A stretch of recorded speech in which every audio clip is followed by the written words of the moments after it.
I never imagined that a single request could turn my entire world upside down. But that's exactly what happened, and if I don't share it, I think the weight of it will crush me. My name is Natalie, I'm 43, and I live just outside Denver, Colorado. Most people would probably describe me as ordinary, a single mom, quiet life, modest job, a woman who always put her son first. But sometimes life has a way of taking what you thought was steady and shaking it until you're forced to face truths you never wanted to admit. My son Ryan is 20 now. A sophomore in college, tall, confident, funny in that way that makes everyone lean in when he speaks. He has always been the light of my life. When his father left us, Ryan was only 5 at the time. I thought I would never recover. The heartbreak nearly swallowed me whole. But Ryan, he became the anchor that steadied me when I thought I'd sink. Raising him alone wasn't easy, but it shaped us. We leaned on each other. Sometimes maybe too much. Our bond was different. Stronger. Protective. He always carried himself like someone older, and I leaned on that more than I should have. Still, we were happy. Our little world worked. At least, I thought it did until this past summer when Ryan came home from school. I was so excited. The house had been unbearably quiet without him. Suddenly, with his presence, it was alive again. We slipped back into old routines, morning coffee together, cooking side by side, late-night TV marathons. It felt good. Familiar. But I couldn't ignore that something had changed. Ryan wasn't a boy anymore. His shoulders were broader, his voice deeper, his confidence steady in a way that startled me. He had become a man, and I noticed. And I hated that I noticed. One night after dinner, I reached across the counter to put away a dish. Ryan stepped behind me, just brushing my back with his hand to pass. A simple touch. Innocent. But the way it sent a shiver down my spine terrified me. I laughed it off, but I couldn't stop remembering it. Little things started to stick with me.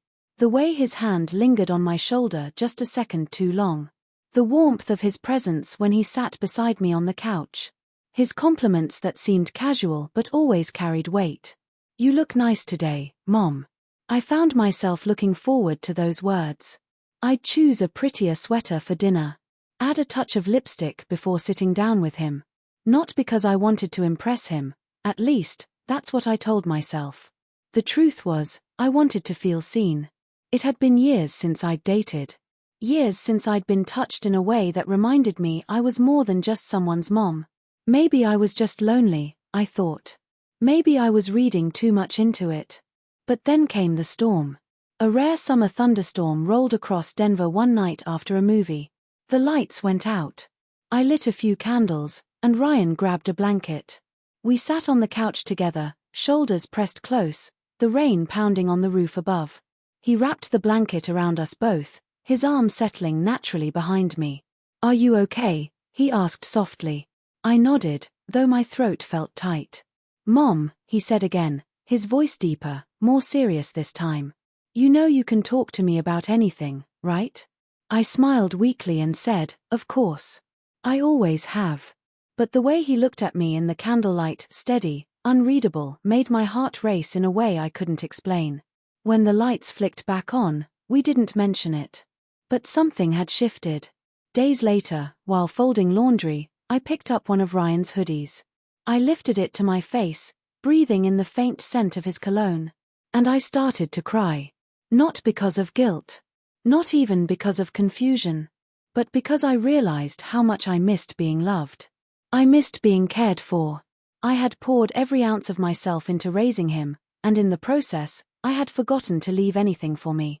That weekend, a friend invited me to a small gathering. I hesitated, but then I said yes. As I was getting ready, Ryan walked in. He froze, surprised.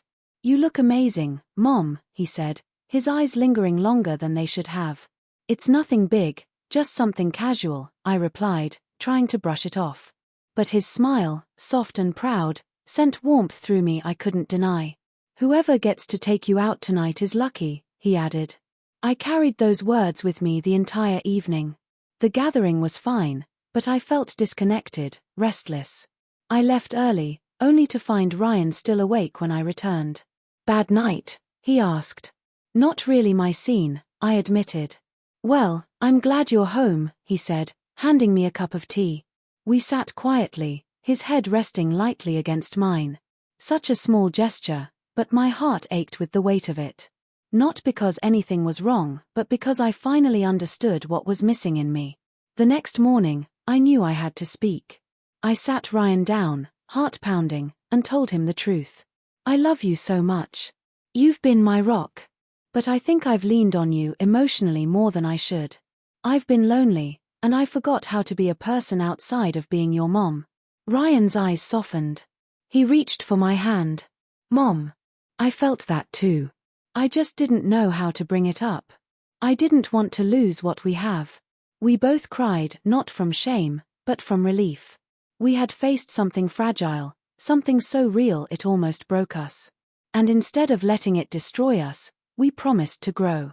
Separately. Together. But in the right way. That fall, Ryan returned to school, and I started therapy. I joined a book club. I began dating again, carefully, slowly. I encouraged him to do the same, to live his life without feeling responsible for mine. And though I'll never forget the night of the storm or the weight of his words, I know now what I didn't then. Sometimes the greatest act of love isn't holding on tighter, it's learning when to let go.